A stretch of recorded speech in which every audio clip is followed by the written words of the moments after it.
All right, you guys, we're going to jump back into our last question of the day. And our last question comes from a Calvin Harris, a returning person on Ask Alex. Nice to have you back sending us questions. And he writes, "Hey, Alex, so I don't know what to make of this Ray Fisher versus Joss Whedon situation. I feel like this situation is complicated, just like Kanye West's rants.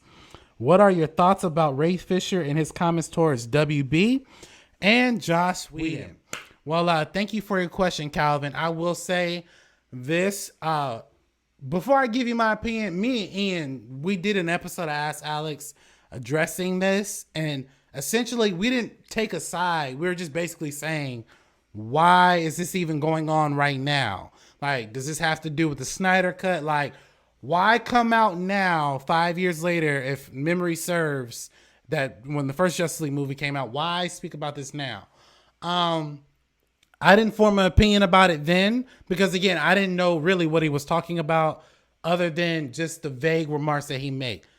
Now, I will say in your question, I cannot compare the insanity things that Kanye West has done a comparison to Ray Fisher. I mean, Ray Fisher has never urinated on any of his awards, so I can't compare that. So I I mean, I get what you're saying because the situation is odd, but comparing Kanye to Ray is like literally apples to oranges. And I don't want to seem like I'm shitting on Kanye. I have nothing but I don't even have respect for you. I'm sorry, no, I don't. But I'm being honest with you. I'm just praying for you, my brother. But anyway, to address this situation, after everything that has shooken out so far, and we kind of talked about it in our group chat, I kind of believe Ray.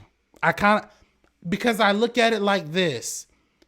Since Justice League, we have not seen him in anything cinematically or on TV. I've seen him, oddly enough, Ray Fisher was in Orlando doing commercials for the Wax Museum because he has a statue of himself at the Wax Museum here in my city. So I remember him being here shooting commercials for that. Aside from that, he did Broadway stuff. We haven't heard anything of his career building. I find it very hard to believe that he would come out and say all this stuff just to boost a career that essentially didn't elevate since Justice League, in my opinion. And that's not the shit on Ray Fisher. And Ray, if you're seeing this video, I am not like other YouTubers who are going to shit on you, but I'm going to hear you out and say, hey, you know, I take. Hey, I'm not gonna go there, but there's a particular YouTuber out there, I won't say who, is just shitting on you for no reason. But okay, anyway, but but anyway, I will say though, at first, I'm not gonna lie, I was like, hey, I don't know where this is coming from, so I don't know what to make of it. And again, like I said before, I find it hard to believe that he would come out and attack Joss Whedon and WB for accountability issues when it hasn't done anything to his career but make him look a certain way.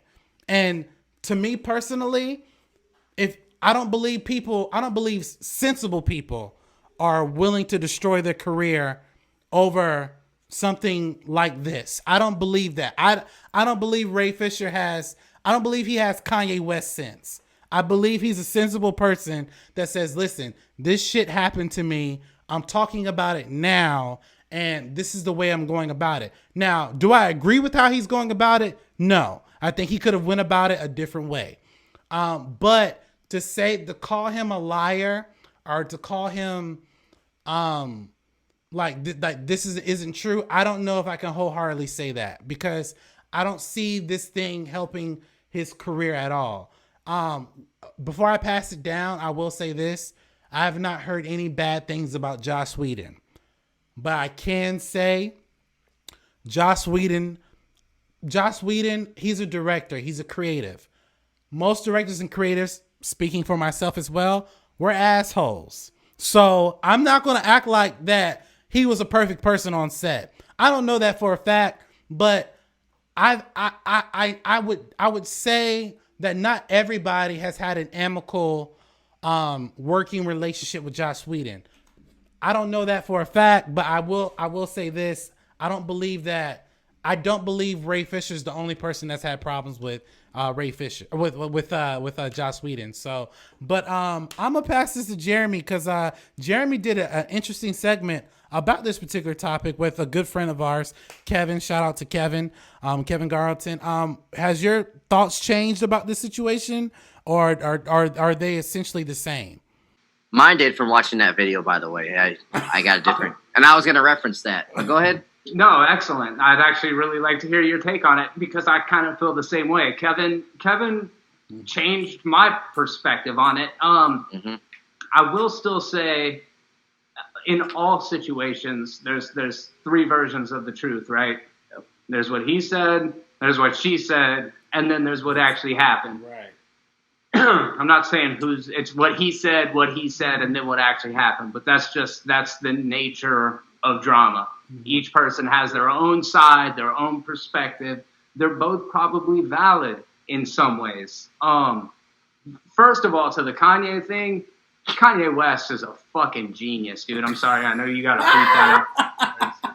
Kanye West is one of the most brilliant songwriters and musicians of our generation. I agree with that point, but everything else I do not agree with. Go ahead, Jeremy. and I agree with you there. It's one of those things where, like you said it, a lot of times people can be jerks on sets. Kanye, a lot of his talent came from a lot of his crazy. Is it fair to say the same thing about Joss Whedon? Yeah, sure. Why not? Is it fair to say the same thing about Ray Fisher? Well, he's not quite been as prolific as Kanye West or Joss Whedon at this point. That said, I do not believe he's lying. I don't think the man's lying at all. And as a matter of fact, Jason Momoa came out and, quote, from his Instagram, this shit needs to stop. Has to stop and needs to be looked at. Ray Fisher and everyone else who experienced what happened under the watch of at Warner Brothers Pictures needs proper investigation. He goes on to say, I just think it's effed up that people released a fake Frosty announcement without my permission to try to distract from Ray Fisher speaking up about the shitty way we were treated on the set of the Justice League reshoots. Serious stuff went down. So at first I was kind of clowning. Me and Kevin were kind of joking like, oh, wow, look at Jason Momoa standing up for his buddy and saying, hashtag I stand with Ray Fisher or whatever. It was very broad and ambiguous. That I just now read, that's a statement. And that's him going to bat for Ray Fisher. So again, was there some mistreatment going on with Jeff Johns and with Joss Whedon on the set of the reshoots of this movie that costed hundreds of millions of dollars with jobs and reputations and entire studios on the line? Yeah, man, I'm sure it was a very tense situation. I don't fault any of them for it. I do agree with what Kevin said, and maybe I don't want to step on your toes with this point, but the biggest thing that Kevin said that resonated with me is you could literally be using this time to further your career instead of further isolating yourself from the industry and from the studio that put you over in the first place. So that's my take on it. I agree with that. I agree. I like I said, I disagree of how he's handling it, but I agree with that point. I would rather be focusing on my career versus me doing what he's doing right now. But Ian, what are your new thoughts about this current situation between these two guys? All right, first things first, nowhere near like Kanye West. Let's stop that shit. I'm not going to entertain all of that because we go down a rabbit hole of the Kanye West stuff. But Ray Fisher like Kanye, get out of here. Mm-hmm. I do want to bring up a controversial topic, though. Let's talk about a guy named Juicy Smollett. He was saying that he got attacked by some manga people that watched, for some reason, they watched Empire, and they met him at 3 o'clock in the morning to get Subway. You know, it was better not get canceled. It's so ridiculous. So I remember when that news came out, when he was saying all that stuff. a lot of people jumped on his back to like say, "Oh, we got your back, and we're not going to stand for homophobia or racism." I, like Dave Chappelle, immediately called bullshit. I didn't say nothing though. I know it's the popular thing to jump on like a trending hashtag or call out homophobia or racism, but that story did not sit well with me. Like everything Dave Chappelle said in the throwing stones thing, exactly what I thought. It was ridiculous. Sticks and stones. Sorry. Later we found out that it's big likely that he made the whole thing up. I'm going to say allegedly because he's going back to court over it, so I'm not wanting to get sued if I got wrong. But we know, not real. It didn't really happen. So he made this up. So that being said, I waited till waited a little bit longer when BS came in my head, and then the real story came out. This one, I think I felt the same way in the beginning. I was like, you know what? I'm going to wait a little bit more until I say something. Yeah. Because this is a wild accusation that, a lot of people are not backing up at the moment. So I'm not going to be anti or against. I'm going to wait and see. And then I think in the same week, because only thing I had to say about it was I didn't like how he was doing it. I thought it was kind of stupid and childish how he was handling the situation. Okay, but then the week came out where Jeremy and Kevin did a video, and then also Jason Momoa said something.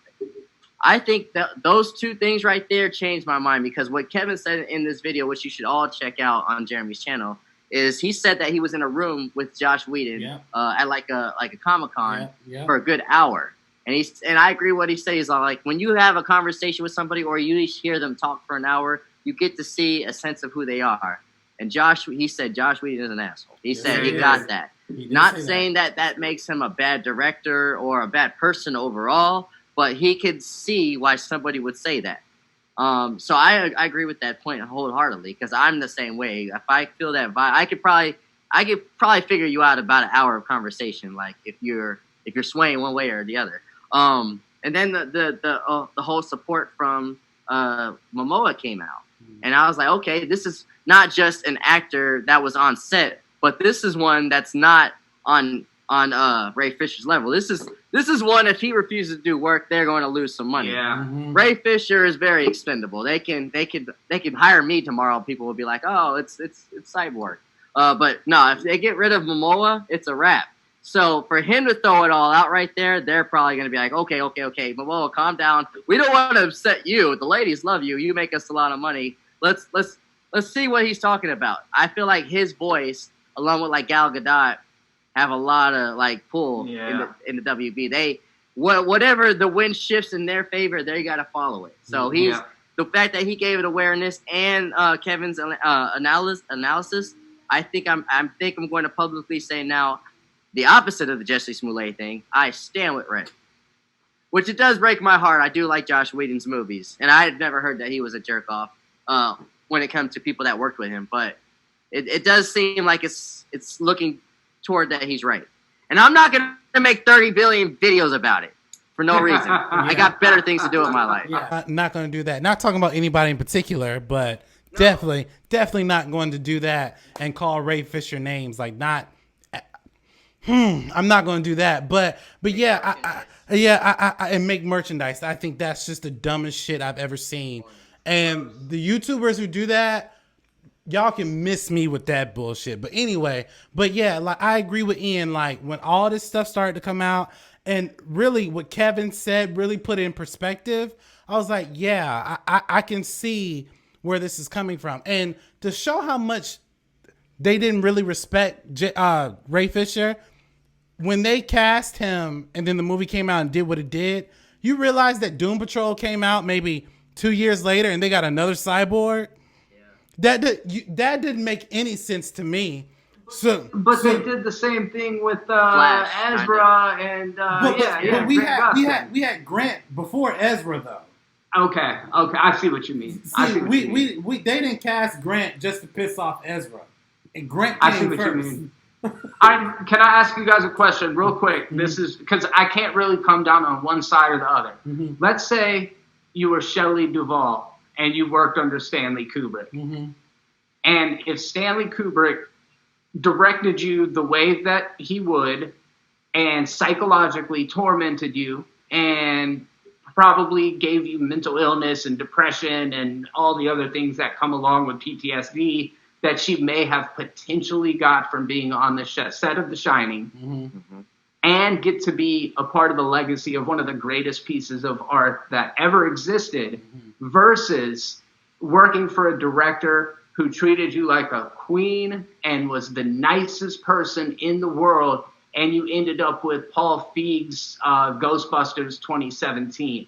Would you lay it all on the line for the art and make that sacrifice and bleed to be a part of one of the most greatest things of all time, or would you rather be treated good and be a part of a piece of shit? I think it's case by case. For me as a director / actor, when you're on, like, okay, in order for you to be a part of that role, sometimes you have to be mentally broken down to fit the role. But the moment you start, like, if a director is dropping N-bombs just because, okay, now we're fighting. I'm going to whoop your ass. And if you're being disrespectful, we're fighting. But if you're trying to mentally break me down to prepare for the role, like if I'm playing, I don't know, like a dim-witted, nonsensical person, and you have to break me down to fit that narrative, okay, I get that. But there's a line. There's always a line. And if you cross that line, for some people, they're not going to receive it well. That's me. Ian, what do you think about that? Yeah, so I know exactly what you're talking about. I've seen a lot of videos where it showed that how she is now from that scene where she's swinging the axe. It really sucks. I'll say this, man. I love that scene, but I could live without it if it comes to her mental health, honestly. Good art will always be here, like especially with brilliant minds like him or anybody else like that. If we never got The Shining and she's still like a very happy woman that had a great family, look how selfish we are. Oh, we got one of the best movies of all time. It reminds me of my story of the worst father of all time. But then she went down a very sad, dark path, and she to the point like it really made her crazy. Oh, but we got our great movie. You know, we got a lot of great movies that we watch and then put it back. She has to live her life for the rest of it, you know, with that trauma. So I'll be the guy that loves movies that says, hey, we could live without The Shining if it came to her living a good life, man. Because at the end of the day, I'm a human being. And I think that method acting stuff should be very consensual. Like you see what things like Kristen Bell does. You see things like a lot of method actors do. Like they turn into that role like Heath Ledger did. But that was all consensual. They wanted to do that. They did that to themselves, or they may be asked about it.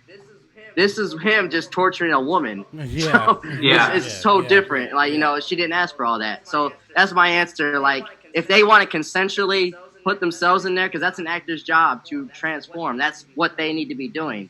It shouldn't turn into a boot camp where we have to physically change you. Yeah, that's my take on it. I think you guys bring up really good points, and obviously Justice League ain't The Shining. You know what I mean? Like, he went through all that stuff, and he got to be a part of a movie that's not going to be remembered favorably. I just wonder if it would have come out and had the reputation of The Dark Knight, would he still feel the same way?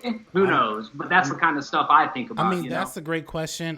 What do you guys think? Do you think that, to Jeremy's point, if this were a blockbuster movie where it went well for him, do you think he would have felt the same way? Just jump into the comment section below. Let us know your thoughts.